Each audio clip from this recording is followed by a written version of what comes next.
Hoy there, it's Skyward Shield. Welcome to Football Talks. The draft is now in the books. We will have one more video before we have nothing to talk about until August, where we have the preview of the season. I'm joined by Bill. Say hello, Bill. Hey, hey, hey! All right, before we get to anything in the draft, we have to talk some news because this news hit right before the draft, and you know I can't ignore it. Given I'm a Patriots fan, Deflategate, which is starting to really drag, but that's because Roger Goodell just wants a win. He's so desperate to stick it to Tom Brady because they don't want the Patriots to go to a Super Bowl. They want another team like the Packers, the Steelers, the Cowboys, some other team which has a big ring to it. No pun intended, since they have like 5 or 6 to make it in the Super Bowl and win it for them, so they can get more money in another way. Anyway, so the verdict was revealed, and the question to the Court of Appeals, the question was, does Goodell have the power to do so? Absolutely, because guess what? Goodell has so much power. I don't even know if the owners, all 32, could say, I want him out. They might not be able to get him out. Bill, you told me in a chat we had a week when it happened. What did you predict will happen in a few years? In a few years? Yeah, what will happen? That the owners are going to get rid of Roger Goodell. Not just that, what about the players? It's the players I wanted you to mention. Oh, yeah, the players are going to have a strike, and it's almost guaranteed that the NFL will be probably missing a year. Oh, wouldn't that be fun? I almost guarantee it. It's almost going to happen 100%. That's just an opinion, but I mean, if you look at everything that is going on, if you look at the Tom Brady issue, what's the main issue between the players' union and the league? The amount of power that Roger Goodell has, and I honestly believe that the owners are not going to want to give away that power from Roger to an arbitrator or a third party, and that it's going to be a source of a very big source of conflict between the two parties. Yes. Actually, to put the comparison I made, or put the thing I made earlier in a comparison, the owners not being able to punish or pretty much go against whatever Roger Goodell wants is like if the Senate couldn't impeach the president. Even though that's exactly what they're meant to do. It's like, oh, if we think the president's doing a bad thing, we could vote to impeach him. But still, you got to go through the court. But you could at least get the voting process done. In this case, it's like if they couldn't even vote, or even if they did, the president said, "Nah, I don't want to leave, so I'm going to stay here," and that's it. End of discussion. Well, the issue with that is that there's no checks and balances. That's what I'm trying to say. Roger Goodell is an employee of the 32 owners. The 32 owners are judge, jury, and executioner for Roger Goodell, and if they didn't want Roger Goodell there, he would be gone. If you got 32 billionaires against 1 millionaire, and yet some of the owners, they won't say their names. In fact, even some coach saying, "I hate the Patriots, but I still think this is getting out of hand. They should compromise, or if not, just give Brady the damn games back. You already took their picks. You could just take their picks and let it be the end of it." But no, Goodell wants more. Hold on, I'll be back. Alright, I'm back. I think I was saying they need to come to a compromise, but Goodell doesn't. He wants to win. He wants to just stick it to Brady for the reason, not just I said earlier, but because it shows a level of intimidation against other players, saying, don't you do anything, or else I'm going to get you, and I'm going to get you good. Yep. And really, I don't see what's the point of this. What is it trying to accomplish? I mean, if you're trying to intimidate your players for doing a bad thing, okay, that would have been okay, but if Brady actually did anything that's actually bad, I mean, those were employees that were in trouble. You fired them. You probably banned them from ever doing anything ever NFL related ever again. Okay, that's punishment. And you took away the team picks. because they serve the team, of course. That's fine. I get that. But what does a player have to do with it? And besides, even Colts fans. I talked to a Colts fan when I was working at the food bank in my final week, and he said, it doesn't matter. I don't care about it. We lost. In fact, all those points came after the balls were fixed. What does it matter? They're like, we lost. I don't care. Sure, it'll be nice to make jokes about when we play them because the Patriots are pretty much our non-division rivals now. That's been a thing since Peyton's days there, right? Right. This will be like the Lions' response to the Cheeseheads, where they wear cheese graters on their heads when they come to Detroit, right? Yep. So when they go there, they're going to be wearing deflated football heads. Like, oh yeah, sure, it'll be a good joke to make, but we don't really care at the end of the night. Right. So, if the Colts don't care, this would have been reasonable if it wasn't Roger Goodell advocating for this, but if it would have been the owner of the Colts or Chuck Pagano. But they don't care because they admitted we lost. We were terrible. We couldn't outplay them. Simple as that. Next season, please. Yep. And move on. Yeah. I mean, and Goodell don't want to move on, really. Brady's fighting because he wants to play. A player wants to play. I think, isn't that reasonable enough? If you did this to Peyton Manning or Aaron Rodgers, they're damn right they're going to fight because they love to play. They want to play. What? I'll put it this way. Roger Goodell is the most petty man imaginable.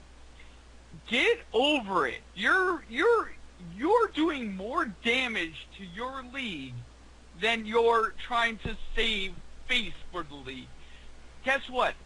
After 10 days after the AFC Championship game, no one cared anymore. No one cared. It was a non-issue. And then Roger Goodell, to drive up ratings, to drive up controversy, does all this ridiculous garbage that way the NFL's talked about for months on end in the most negative light possible. It's mind-blowing that he goes and hands down a punishment to a player that has done less damage to the NFL than actually Roger Goodell is doing to the NFL. The NFL is a laughingstock. Put it this way. No, finish. People are begging Roger Goodell to stop this proceeding. It's just annoying. It's tiresome. I'm done with it. You have 9 owners, not counting Kraft, saying to reach a compromise or drop it. That's exactly. Almost there. I mean, the only way we would listen if over half did. This is about 25% or more of the owners group saying for him to drop it. But he's not. He's not going to listen. I think even if more than half told him to drop it, they won't. Because really, if you wanted half, you would have had to say the NFC would do it, because the AFC teams are very unlikely to say no to this. They're fine with it. Baltimore's happy with it. I mean, they were the ones that kind of warned about it, and that's what got the NFL to start this. Oh, what's this? An excuse to prevent the Patriots from going on. I mean, every team does something bad. Every team cheats. Look up Your Team Cheats. There's a website which shows every incident for every year that a team has committed cheating.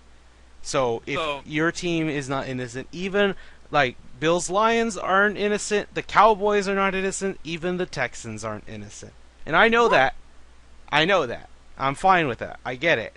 They've done bad things too, so don't say, oh, but my favorite team, insert team here, is completely immune. They've not done anything wrong.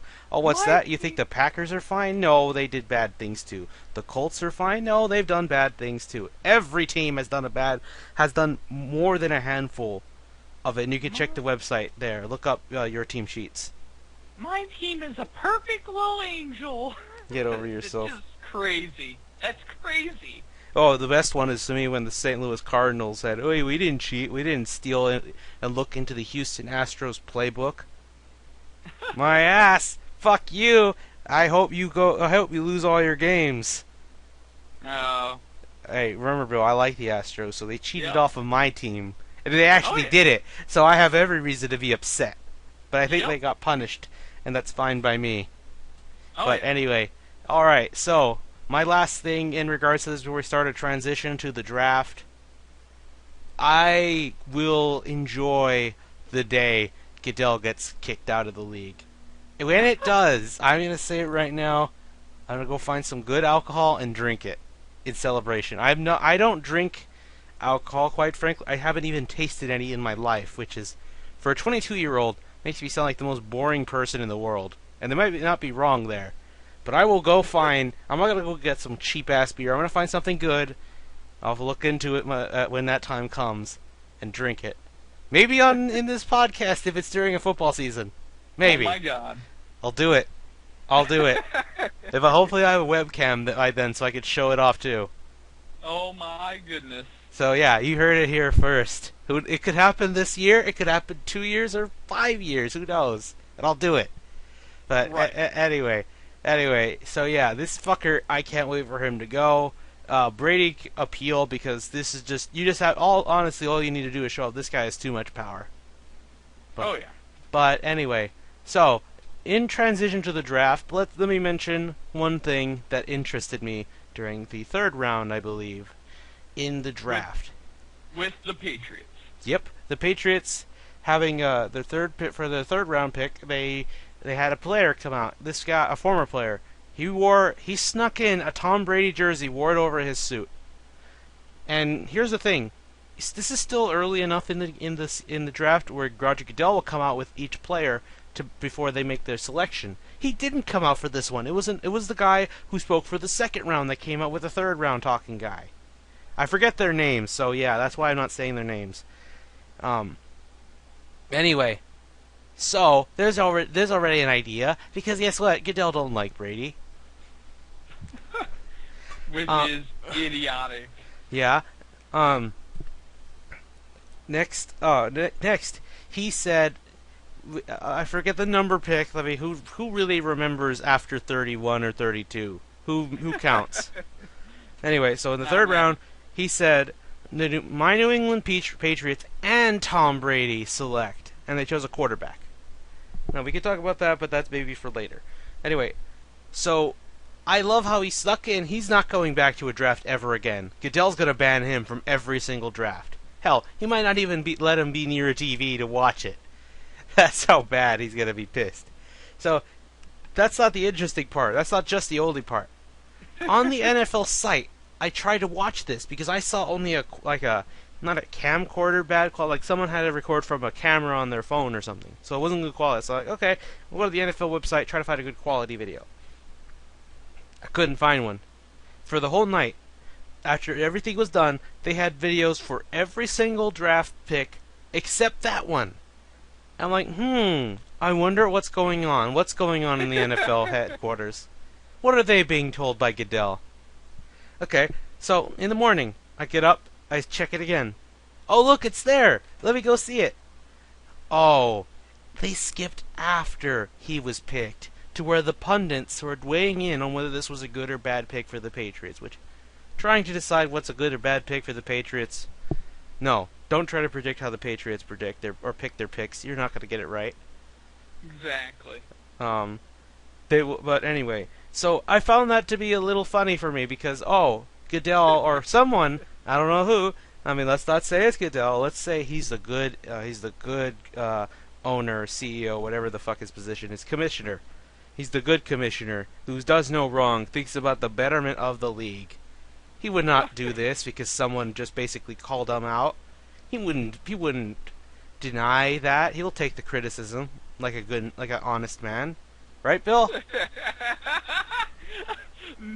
Oh man. Oh, you had me going there for a second. No.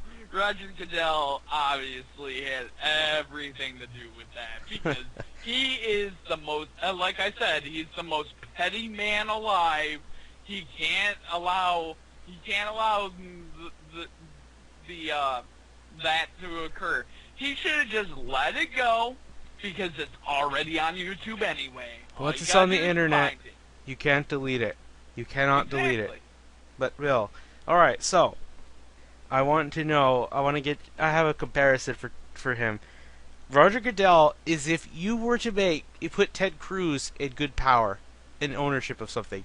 That is Roger Goodell. Minus being a Zodiac killer. Ted Cruz is the Zodiac killer. You heard it from me. You didn't hear it from me, actually. Ted Cruz is the Zodiac killer. But I see them as two similar people, hated by everyone who worked with them or was near them, and yet they are where they are today, and nobody gets why. They're terrible people, and I mean, if John Boehner called Ted Cruz Lucifer incarnate, and this guy's, and I quote, a son of a bitch, I can't wait to hear what the owners of the teams have to say about him after he goes. I can't wait for that. Okay, alright, Bill, so let's transition to the draft, ironically, in a way of what Goodell said. I know this isn't one of our teams, but I want to get this out of the way now because it connects to this. Oh, God. Laramie Tunsil, the best lineman in the draft, sunk to the Dolphins, which good for them. They need all the help they can get to protect Ryan Tannehill, but it doesn't change the fact they're a terrible organization, about as bad as the 49ers. By the way, I got a salty Dolphins fan going on my videos and disliking them because I said that they're a terrible organization. And he said, in a comment, "You suck." His handle, Fins Nation. Well, Fins Nation, you better hope to God Laramie Tunsil will start building your organization back up. But I don't think one player can make a whole group of people say, "Hey, let's be good people who make rational decisions for once." And not draft the meanest player in the NFL for more money than he's worth. I mean, just the thought of the Dolphins sinking is hilarious. Anyway. So, the fact that he sunk that far, Goodell had to make this comment. And I'm going to give it in the most creepish way possible. He said this brings up a lot of good excitement for the draft. Well, I'm paraphrasing. But Bill, explain the contradiction for me, because you've said it best. Explain how this contradicts everything he's done that he's said in regards to someone like Brady and Deflategate. Now, Brady and Deflategate is very much a issue with the game, right? It's very negative towards the game. Now, he's treating a player that's wearing a gas mask with a bong and smoking out as, oh, it's good for the draft. No, that's a drug violation in your protocol, which would mean that's a suspension, which means that's a negative for the league and the actual, league's image. But hey, I mean, all it is good ratings for the draft, right? So where is that, respect for the game? If you really want to protect the Shield, why is it good that he can smoke out with a gas mask on, but it's bad that, oh my God, a employee of a different team deflates a football? And you have no supervision over said footballs, which is your own stupid fault in the first place. So it's twofold. He's negligent in terms of protecting footballs from being tampered with, which is idiocy on the NFL's part. And he's saying, oh, smoking out on, Twitter is a totally good thing for the draft ratings. It made it more exciting. That is ridiculous. That's a drug violation and should be treated with the exact same way that they've been treating Josh Gordon the last few years. But they won't. They won't do it. Not now, at least. But anyway, I have the actual quote. I think it's all part of what makes the draft so exciting. Oh my God! I've seen some interesting quotes this week. I mean, my favorite one was Lamar Houston saying, coming out along with other people saying Aaron Rodgers is too arrogant. That's a Bears player, by the way, Bill. So for once, I think you might want to unite with the Bears and Vikings to call To out be the fair. Packers as they are, because I mean, to be fair, he looks to be kind of a arrogant well, he is. douchebag. Yep. Then again, when you're having your cock essentially stroked by every single media outlet, saying how great you are, and then you're dating what's her name? Olivia Munn, who's also a big douchebag. Yep. According to Cliff Bleszinski. Oh wow, wow!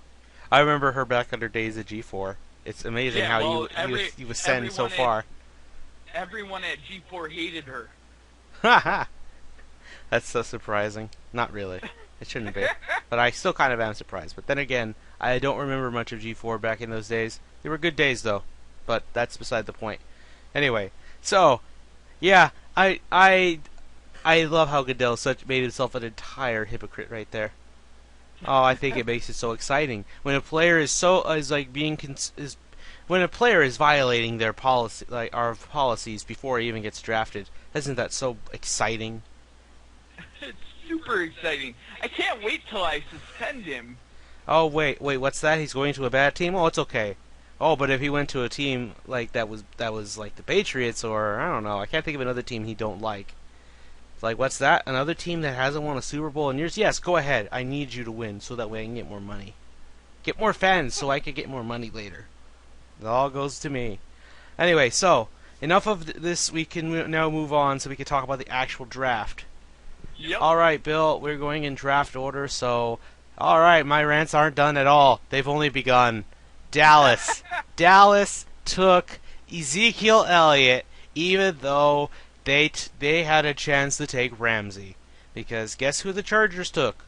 Bosa. It was a surprise. Everyone's like, what? They took Bosa? We picked every other player but him. How did this happen? Maybe because the Chargers were like, oh yeah, let's give them ideas that we're going to get these other players so other teams will prepare for that. But no, we'll take the other guy. Out of all the teams who were like trying to pretend they didn't know, like, oh, the Rams were like, oh, I don't know who we're going to pick. We could pick anybody. But they were surprisingly the sneakiest ones. Apparently the Cowboys actually did want Bosa. But they chose Ezekiel Elliott because fucking... Okay, I have to live up to what I said. I'm going to find Jerry Jones and punch him in the throat and say, don't you ever speak again. Because I feel like he made this choice here a total Jerry Jones win now move. Here's the problem. If Romo goes down, it doesn't mean anything.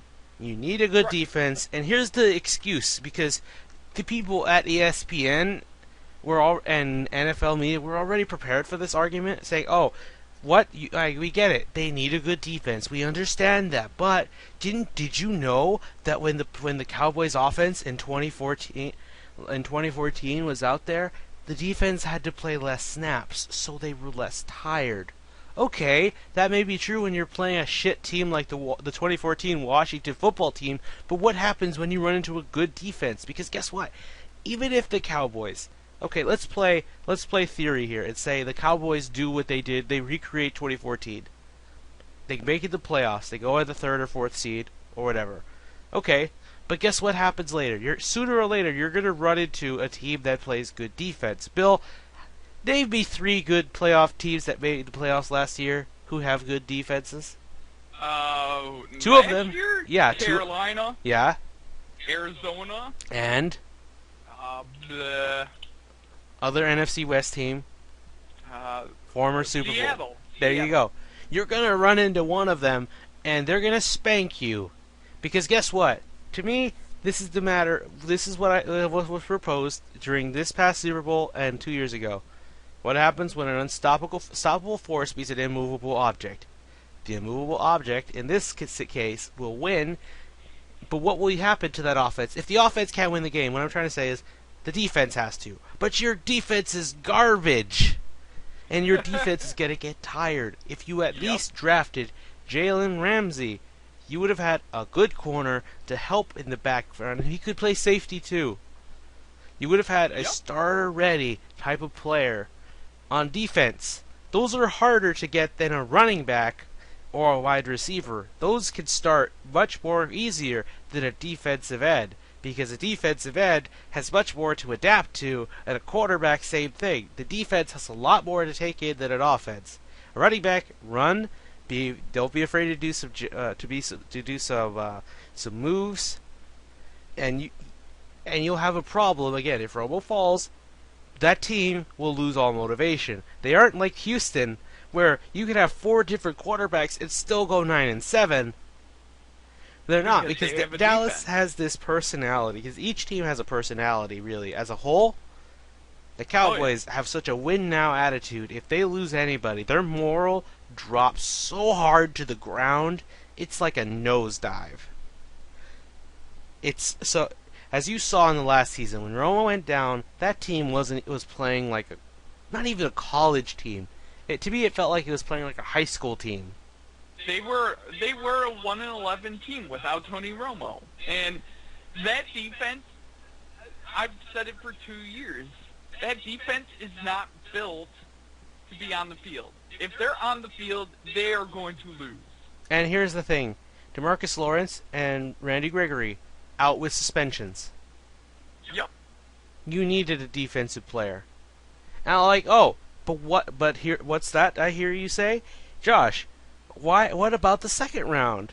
Or the third round? Yes, the third round, they got a defensive tackle in Malik Collins. A defensive tackle to stop the run. Okay, that's okay. I get that, that's fine. But what about the second round? Second round usually have another player who can start maybe after a couple games. Jalen Smith. This was a very emotional pick. I feel like it was almost a PR move. That's how emotional and focused it was. But, that's my cynical side kicking in. Okay, let's be real here. This guy is said he could be Luke Kuechly at a better level. Okay, that sounds great. When can he start? 2017. Luke Kuechly at a better level, not happening. Luke Kuechly is on his way to being a Hall of Fame linebacker. You're implying he has a chance to not be a Hall of Famer, Bill.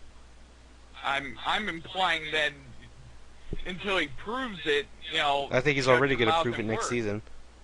Yeah, he needs to shut his mouth and I'm already calling him to be Defensive Player of the Year, because guess what? Next year, Watt's going to be MVP. Oh, yeah. So, yeah, you could check. So someone else got to take it, and I'll nominate Luke Kuechly.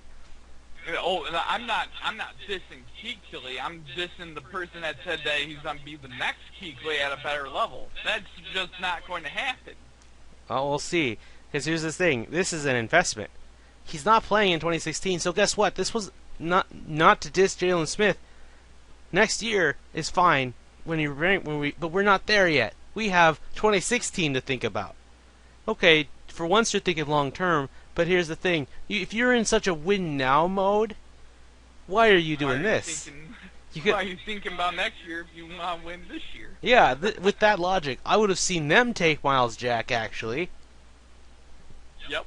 So, you have, okay, look, after that they got defensive end, quarterback Dak Prescott, cornerback, strong safety, running back, tight end.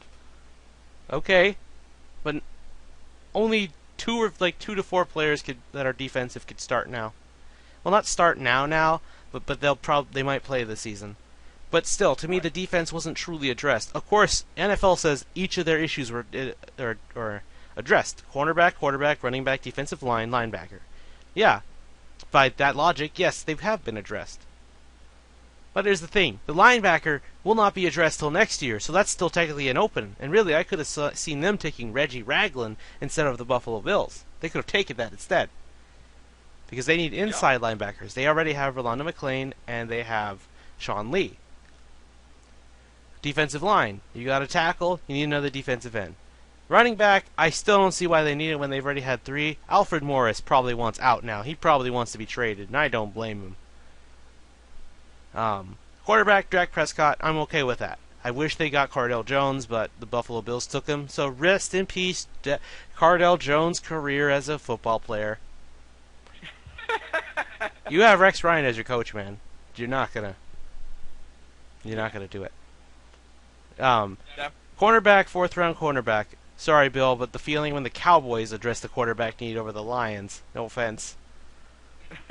So yes, Ezekiel Elliott, great player, I get that.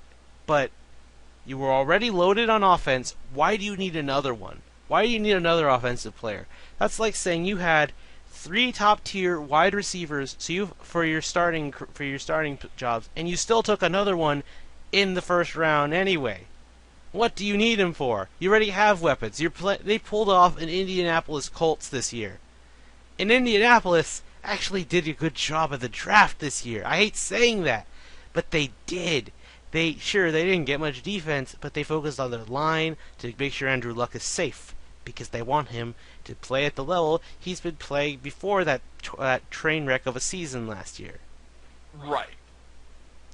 But the Cowboys, I don't understand them at all right now. They want to win now mode, but if Romo goes down, they're going down. So that's why I'm saying I do not have high expectations for the Cowboys, because, spoiler alert, they're going to be running into quite a few playoff teams that have good defenses. Yep. So guess what, Cowboys fans? They are not making the playoffs. I hope I'm wrong, but here's the thing. It's because we expect less of them that they prove us wrong. So go ahead, they can prove me wrong. I'll be fine with that. But the minute Romo gets hurt, even you will admit you're done. Well, actually they won't. They won't admit it unless they know we're at a point where they were in a win now mode, where it's like, win all these games or go home. Then they'll admit that they lost. But, Cowboys fans can be surprisingly stubborn. All right, Bill, give me your verdict on this draft for the Cowboys. I honestly gave the Dallas Cowboys a C+ for the draft, and most of what you said is exactly how I felt. Really, the reason why they got a C+ is I felt they didn't need Ezekiel Elliott, even though I had them drafting Ezekiel Elliott in my mock. I don't understand why you would take a running back, but I had that feeling that they were going to do that, and they did it, and it boggles my mind when you have supreme talented defensive players to take a running back in the top 4. You could have traded back, got more picks, and you could have addressed more on the defensive end and dropped 6 They could have traded back and got Paxton Lynch before the Broncos did, because they wanted to trade back into the first round. But surprisingly, Jerry Jones wasn't spending so much more than he needed. For once, he didn't do the Jerry Jones cherry on the top trait, overpaying. He didn't do it, and that's why the Broncos got Paxton Lynch over them, which, in a way, it's hubris. I expect Dallas to really get hit by hubris again. Last year, they got hit so hard, and I think it might have been the Greg Hardy factor. You got an asshole of a player, and that's why you fell. So anyway, they deserved it. This year, okay, I'll give you my verdict, it's a C. That's mine. I give it less, because they did not truly address their defense. Sure, this could go up to a C+, assuming Jalen Smith lives up to every inch of the hype. Because he's a Dante Fowler this year. He's this year's Dante Fowler, who missed the whole season. And you have to... when Dante Fowler comes back, he has a lot of high expectations, because he's got less time to prove himself. Same with Jalen Smith. Anyway, Ezekiel Elliott did a total... He is, when I think about it, very right for the Cowboys. You know what he did, Bill? I mean, of course, his outfit of choice, where he wore a shirt under his suit, which barely covered his chest and showed his whole stomach area. Which is like, oh God, you're very flamboyant. Yep. And I don't mean the flamboyant in the ways it's used against. Well, I'll just leave it at that. Right. I don't mean the bad kind, but he's just very showboaty in a way. Let's go with that word. Like, for a lack of a better term, showboaty. Okay. Next up, a few days after the draft, there's a picture of him with a woman who we don't even know who it is, Snapchatting with him, and he's like, looks like he's sleeping in a bed naked. Oh, great. This is a great start. He's a total Cowboys player. Like, guess what? I already call it his best friend, Dez Bryant. I expect Ezekiel Elliott to just, within a year or two, especially if the Cowboys somehow even make the playoffs or even win a Super Bowl, oh boy, he's going to fall so hard. Around this type with his character, it makes sense for him to go to the Cowboys, honestly. Because this is what the Cowboys love. Those players that reek in the attention. Because the Cowboys, I hate saying it because I like this team, but I have to call it what it is. The Cowboys are the attention whores of the NFL. It's amazing that they barely were this close to getting Johnny Manziel. Because the more you hear about how stupid and dumb a dumbass Johnny Manziel is right now, the more you think, man, he was so perfect for the Cowboys. It would have been like the perfect marriage. Anyway, let's move on from them because we've wasted... Well, I think we've wasted time on them already. So let's move on to the Detroit Lions, who I think have had a much better draft. Granted, the one need, my biggest need for them was not addressed, the cornerback. But they addressed the line, both lines actually, and linebackers. So Bill, you have the floor here. Talk about their first 3 draft picks. So, the first round pick was Taylor Decker from Ohio State, a big, nasty tackle, offensive lineman, very, very fundamental. He's going to be a fundamentally sound-looking tackle. Obviously, I don't think he's done play tackle at the NFL level just yet. I think they're going to move him inside and reshuffle the line.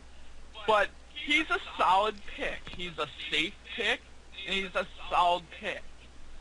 He's going to be a protector of Matt Stafford. That's what we need. That's what we need. That's what we need. Protection for Matthew Stafford. He cannot be on his back like he was this year. Then, the second round pick, which is actually a first round talent, A'Shawn Robinson, a defensive tackle from Alabama, which he looks to be a star in the making. I really honestly believe A'Shawn Robinson is a star in the making. Wait till I have the floor with him. Just you wait. I mean, if you throw a sub package with Haloti Ngata and him together, I think they could wreck some havoc. I mean, the Lions' defensive line is starting to get stacked again, which is a good thing. The more players you have, the more... May I have the floor for A'Shawn Robinson? Sure. I had him going in the first round. I was wrong, but he still went to this team anyway. It's snug as a bug fit because he's going to learn from Haloti Ngata how to become a destroyer of worlds. I'm calling that A'Shawn Robinson, if given the right skills to perfect, he will become the next Vince Wilfork. Ironically, not playing on that team, though he could have. Yep.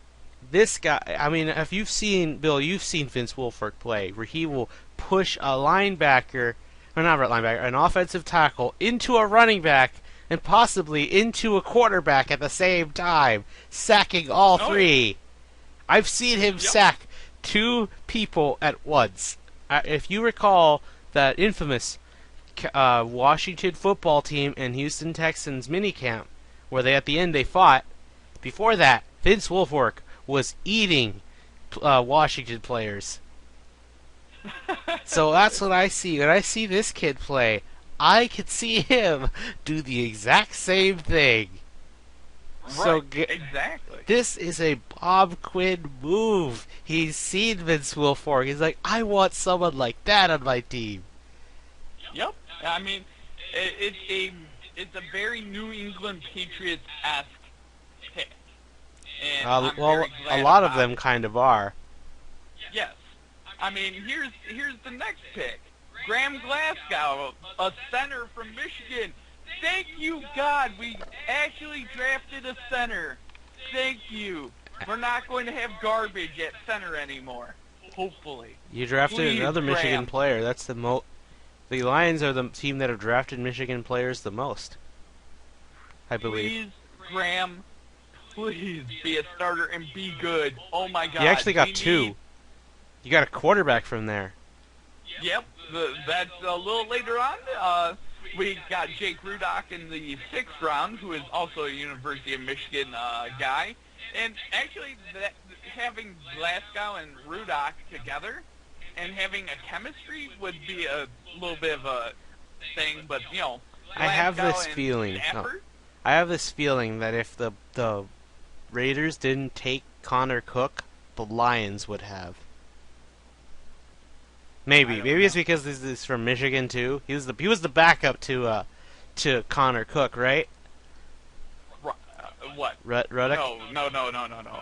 Connor Cook is Michigan State. Okay, never mind then. I wish Yep. they actually would add. Oh, they do add state. Washington State. They got how many linemen? 1, 2, 3. You got 3 linemen. You got a long snapper actually from Baylor. Yep. Oh yeah. But my favorite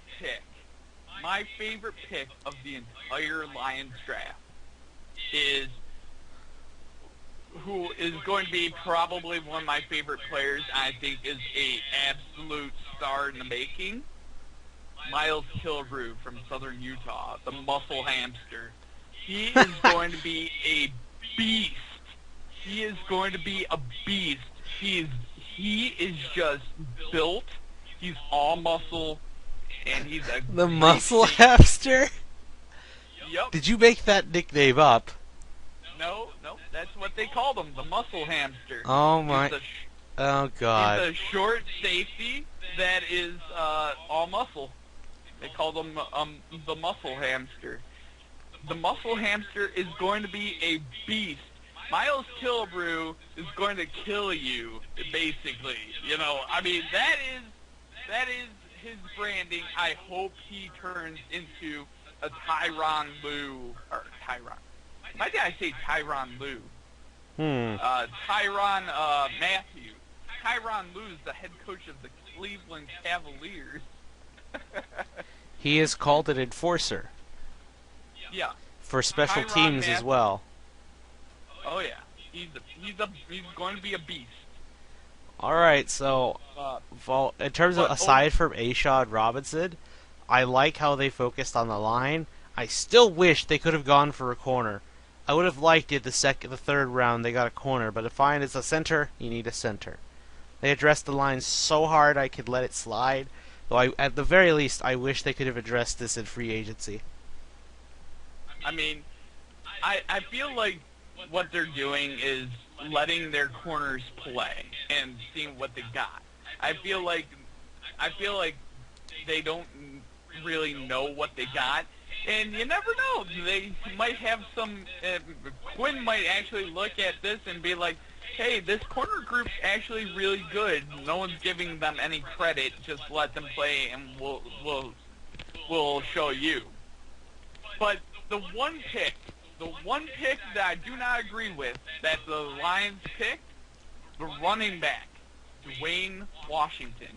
And nothing against Dwayne. He's a decent running back from the University of Washington. I just don't feel like the Lions needed a running back. We already have Zach Zenner. We already have Theo Riddick, and we already have Amir Abdullah. Why do we need another running back? Yeah. I mean, honestly, Bill, I'll say this. If the fucking Titans didn't take Derrick Henry, I would have loved if the Raiders or the Lions took Derrick Henry. That would have been a steal. Because I don't think anyone would have expected them to take it. But it would have been a total Lions move for me if they took best player available and they took a running back. They already have Abdullah, but I would have liked it. I wouldn't have liked it. I don't want them to do what they've been doing. What they've been doing has been not winning Super Bowls. They could. This could win us a Super Bowl. I mean, I see a Bob Sanders in Miles Kilbrew. And if you don't know who Bob Sanders is, Bob Sanders was a game changer for the Indianapolis Colts in the mid 2000s. I feel like I've heard his name before. Yeah, he got injured a lot, and then he left the NFL. Huh. Wow. I think, well, then I would have wished the Raiders could, because the Raiders have Latavius Murray, but because he's sometimes inconsistent, having Derrick Henry behind him Would have been a nice change of pace. But alas, the Titans have to take every player that they can because honestly they need this much picks to turn their team. But I don't see them turning just this year, especially if they expect DeMarco. Half the reason I think they got Derrick Henry, but this still confuses me, is Derrick Henry is a player that plays exactly like DeMarco Murray, but they don't play like that. The Titans don't play. They don't run the eye that often, unless they start doing it this year, which I think they might have to. Otherwise, we'd be like, why aren't our running backs doing good? We're playing how we want. We're not playing how they're used to, but hey, they're supposed to be going for 50-yard runs to the end zone. But what? How would you rate the Lions? My Lions draft, I gave them a B+. I would have gave them an A- had Dwayne Washington not been drafted, and they would have drafted anything else than a running back. I would have liked a wide receiver, actually. A prospect wide receiver. I don't think a prospect wide receiver would be good for them either. I wouldn't want that either. I would say probably a corner or just something else. I think they took a lot of corners from undrafted free agents. Oh yeah. Anyway, I'm giving them a B because they addressed everything but a corner. I would have given them an A- had they got a cornerback at some point, but they didn't. Well, A- depending on the position. It could have been a B+ if it was like a 7th rounder, which I think they'd rather have gotten them undrafted free agents instead. Right. So anyway, moving on to the Houston Texans. The Texans, Bill, I called the two positions correct. Wide receiver, offensive lineman. But then here's how they went. Look at how offensive oriented they were for the beginning. Wide receiver, guard, who's really a center. Wide receiver, running back, safety, nose tackle. They didn't have that many picks. They had 6 because they got rid of one. They would have had a 6th rounder, but they traded it to the Falcons or the Washington Football Team, one of them. I don't get why they traded with the Washington Football Team for one spot. I don't get that one bit. I mean, do you really have to give up anything for that? Should you? Because it's just one spot, and you're going to know who they take. I don't get that. Stupid. Unless Washington really wanted Will Fuller. But anyway, I'll start with that. Trading for the Washington Football Team, the Texans got Will Fuller, wide receiver. They would have got Corey Coleman if the Browns didn't take him from us. Because somehow they were checking the one group, Pro Football Focus was saying Corey Coleman is the number 1 wide receiver prospect instead of Laquan Treadwell or Will Fuller or Josh Doxson. So they took him, and that upsets me because I didn't want the Browns. Now I'm hoping they go 0-16 because I hate the Browns more now. I'm hoping, even though I want the Cowboys to lose a lot of their games this year, I want them to go in there and stamp them. I want every team to stamp them because I'm so mad about that. Anyway, Will Fuller is fast. Some people think he has some problems. He could track the deep ball. They say his hands are a bit of a problem. That sometimes he will make some drops, but I don't expect him to be targeted too much because guess who's getting the ball all the time? Hopkins. Right. I'm skipping to the 3rd round, but that's because we're talking wide receivers to get him out of the way. Braxton Miller. He could play special teams. He also was once a quarterback, so something tells me, like Cecil Shorts, they're going to do that play. The trick play. You know which one I'm talking about, right?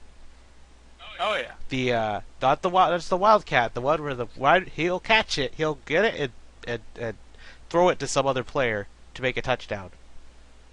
That's what I could see them doing with him. But aside from that, he is probably going to be a special teams player to replace Nate Washington gone. They're going to probably have him replace Keith Mumphrey as a special teams guy because Keith Mumphrey started being a little wuss at the end of the season, not wanting to play special teams anymore. So who knows? This guy can be explosive as a special teamer, and that's what I expect him to do. And he's fine with it. He'll say play anything, which is good. Because if you're not a first-round talent, you have to be willing to do special teams. At least that's the Bill O'Brien philosophy. Right. So, I want to talk next, the second round. Zach Martin's brother, his little bro, is also going to Texas, not to Dallas. Because if he went to Dallas, I would have actually punched Jerry Jones a second time in the throat. Because you don't need more linemen. You've got plenty of them. You've hogged all of them. They got Nick Martin from Notre Dame. 2 Notre Dame players, first, second round combo. May as well add a gold glare to the Texans helmet.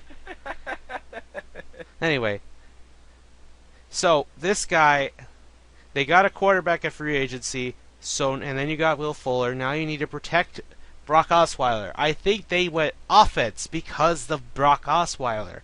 If they didn't, I think they would have taken Paxton Lynch. If they never got Brock Osweiler, I think they would have drafted Paxton Lynch. I don't know. I mean, that's what ifs. I think that might have been the case. Fine by me. I just hope Brock Osweiler doesn't turn the ball over. I don't have high expectations for him because if you want me to be honest, he's not carrying the team in the Super Bowl. J.J. Watt and that damn defense and Hopkins are going to carry it.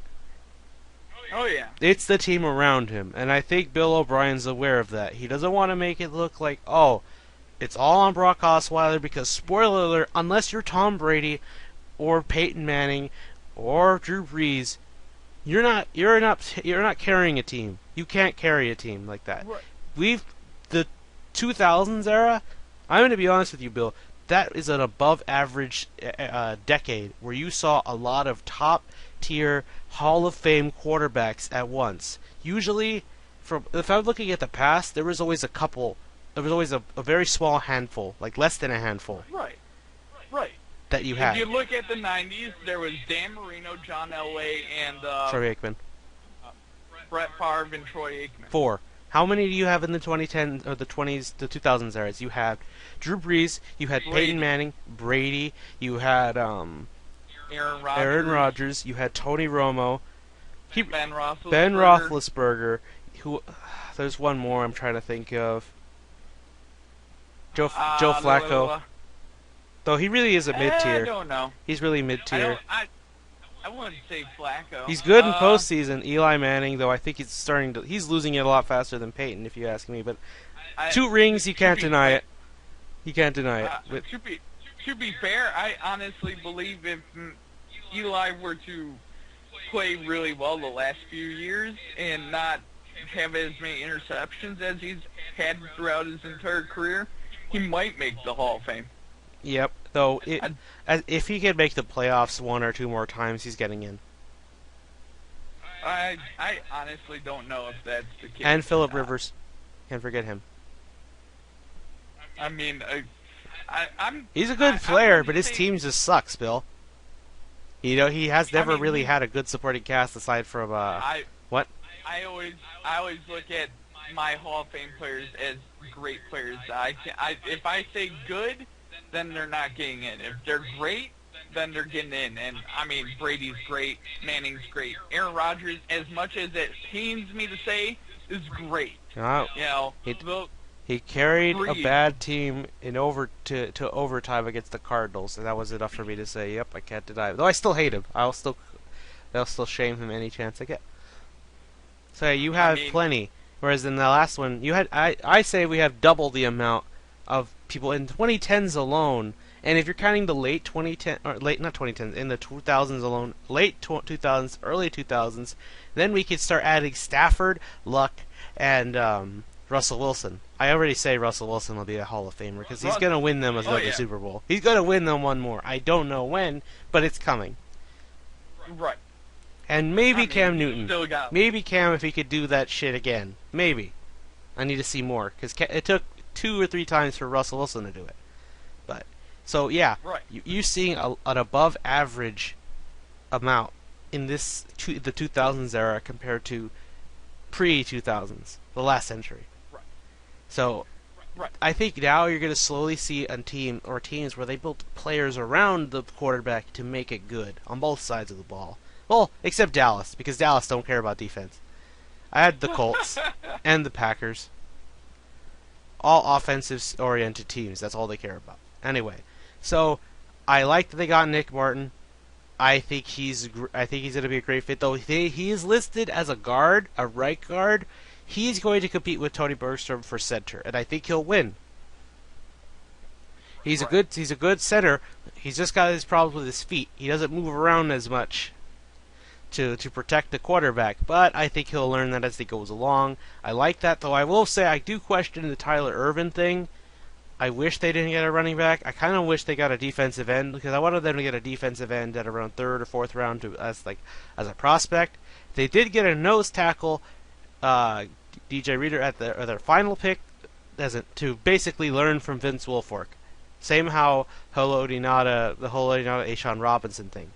So I don't know much about him, but that's what I'm expecting him to become. They also got a safety, which was, it's not listed on their positions of need, but yes, it is. It is a need from a depth perspective, because they only had about 3 safeties total. So that's good. Overall, considering they had 6 picks, I give them an A-, because they focused for this is the ironic part. This is okay, Bill. Explain to me what type of like how Dallas, Houston, or like how Dallas, the Colts and the Packers are draft oriented. How are the Texans? What do they prefer? They are known for their defensive draft. Yes, and in this year, very defensive rich pool, and yet 4 of their 6 picks were offense. Their last 2 were defense, which is surprising to me. You would have expected them, they're gonna take a defensive end or something in the 2nd or 3rd round. No, they didn't take it till their last picks in the 5th round, because they had 2 5th-round picks, one from the Keyshawn Martin trade for the Patriots. I think that's his name. You know, the one wide receiver who had to carry the Patriots because all the other ones were bad, including Brandon LaFell, which he's cut. He gone. Yep. I knew his fate was sealed the moment he missed a fucking easy catchable ball. It's like, oh yeah, you're gone, mate. Oh yeah.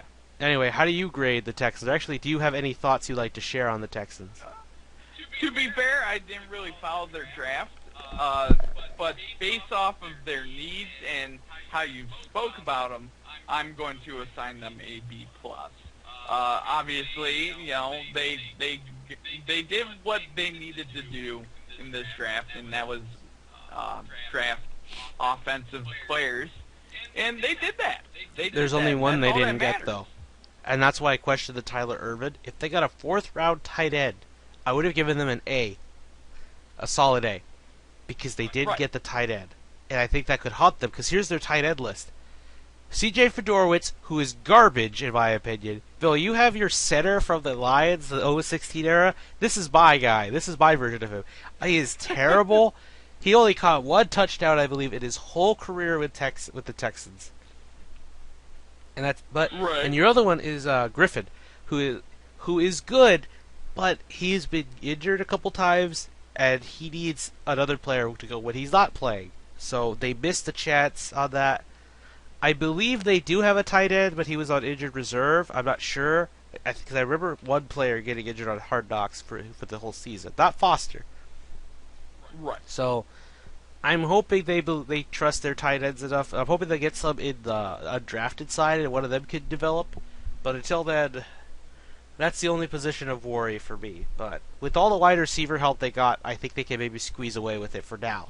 But I'm going to say next year, tight end will be their biggest concern. Assuming free agency doesn't change that, of course.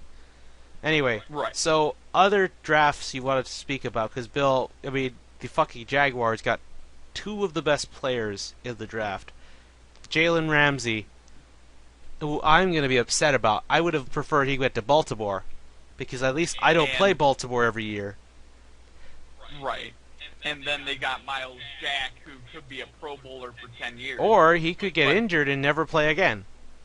Yep, I mean, and that's the risk that they were willing to take, and they took the risk, and you gotta give it to them. They're going for it, and that's all that matters. Really, they're going for his job. What's his name? The coach's job. They're going for the Jaguars coach's job, because if this isn't a 9-7 team, he's gone. They could go 8-8, and I still see them firing him. If it's playoffs or winning record or you're gone. That's what it's going for him. And I don't mind. I would like him to stay. I think he's a good coach for them. And now his drafts are starting. He's starting to hit his drafts like how in the past couple of years the Raiders have hit their drafts with getting Derek Carr, with Amari Cooper, and of course I forget his name now. I'm forgetting his name.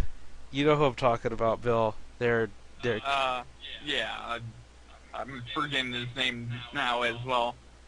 Ah, God, it's gonna bother me now. I mean, they got Bruce, and then to talk about the Raiders, of course. I want to talk a little Raiders because of what they got.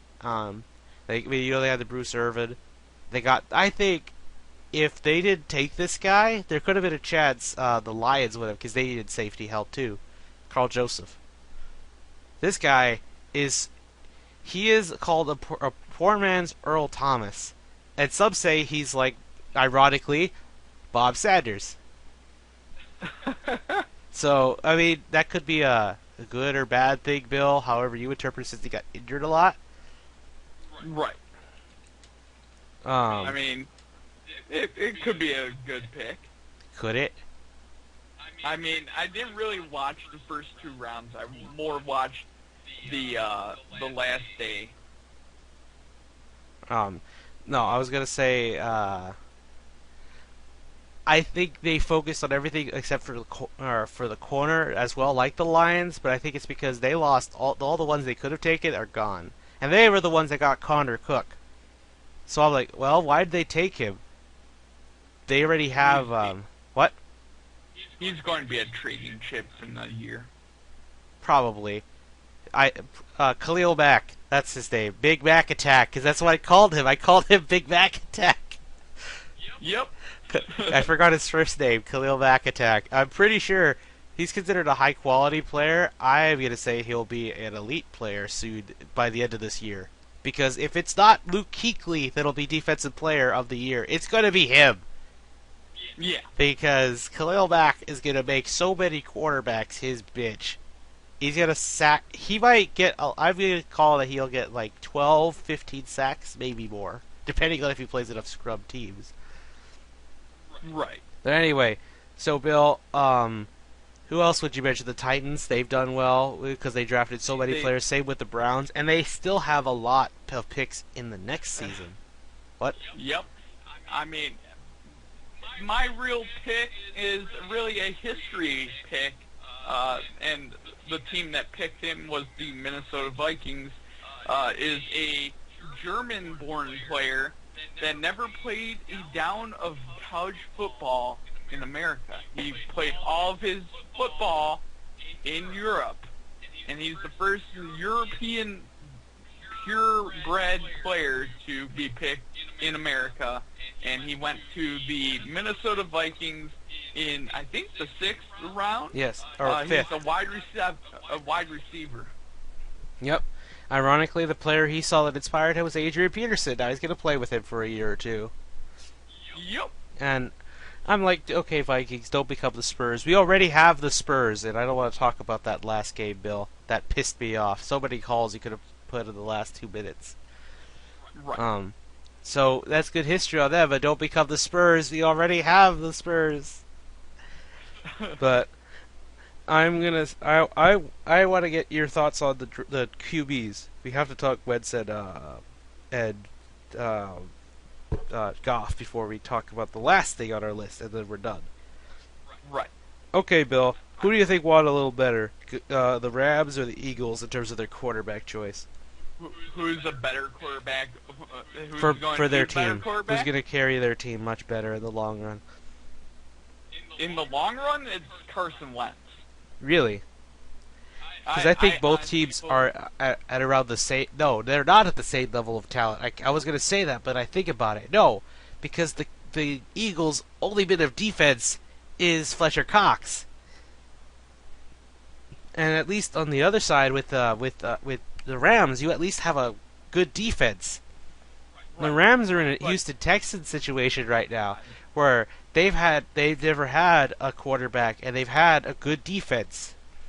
If we're saying about long range, it's definitely Carson Wentz. Yeah, but it depends because here's the thing: they need to get help on their Oh offense. yeah, Both sides do, but considering I think the Browns got a better what do you call?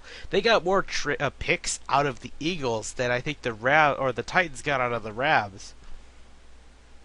right. Which I can see the Titans and the Browns doing two things with those picks: either use them, or use them as bargaining chips to maybe get yourself back in the first round next year and get another pick in the first round. Yep. But all right. I'm going to go with Goff because I like him more, and everyone's saying the same thing about Carson Wentz, but I just think if Goff can get the right players on his offense, if he gets, because you already got Todd Gurley, you have a great running back right there to start you off. So Todd Gurley will at least ease the pressure off of you. You know who Goff reminds me of? Who? Blaine Gabbert. Oh no. I don't want you to make that comparison, Bill. I mean, I think Goff will need to put on more weight because he's way too small. He's going to put on more weight in terms of muscle, though. That's for sure. Right. But, I mean, the most big criticism is that, we don't have a cannon for an arm. I hate to break it to you, but we have good quarterbacks that don't hurl the ball 80 yards down the field. Exactly, but the same thing, the no cannon for an arm. Guess who they said that about? Who? Blaine Gabbert. Yeah, but then you said there's great players. We said great players have cannon for arms, like Ryan Mallett. That didn't mean anything. He was actually it was actually a problem that he had the cannon. I mean, it's all what the player does with it. He just reminds me of Blaine Gabbert. I hope that's not going to be the case. I hope I'm wrong. I hope you're wrong. Really, I mean, I don't want the honestly Eagles to believe succeed, Gabbert. but that's because they're the Cowboys' rival. I've got nothing against the LA Rams. They need to make a splash, for their sake, where they bide. I have a lot against the LA Rams. I don't like the owner doing that to the St. Louis fans. I understand. They deserve. Honestly, better I'm gonna be. I think if it wasn't him that did it, it would have been Goodell. So ultimately, I hated on Goodell because, someone put a theory out there as a joke, kind of as a joke. He somewhat meant it.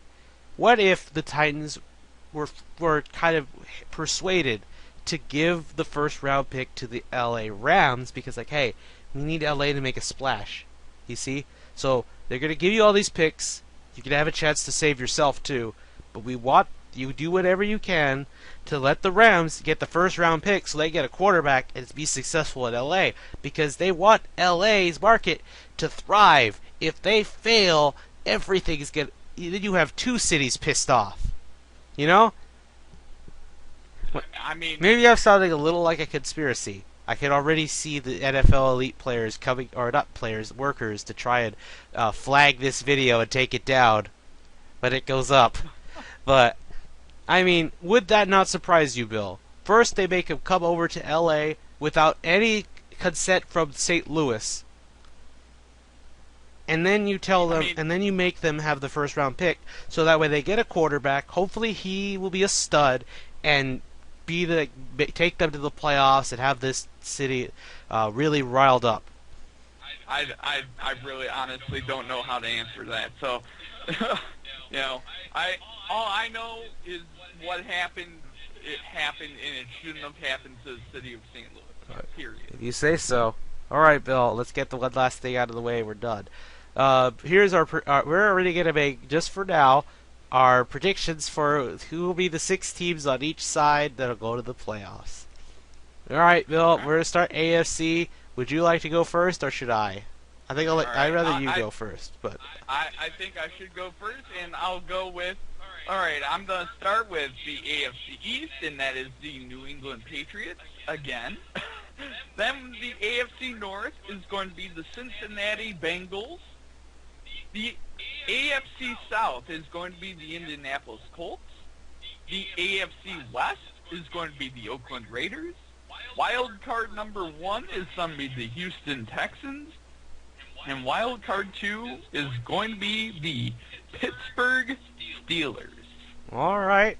All right, so you have one of my bold predictions in having two AFC South teams go in, but you're wrong about the other one.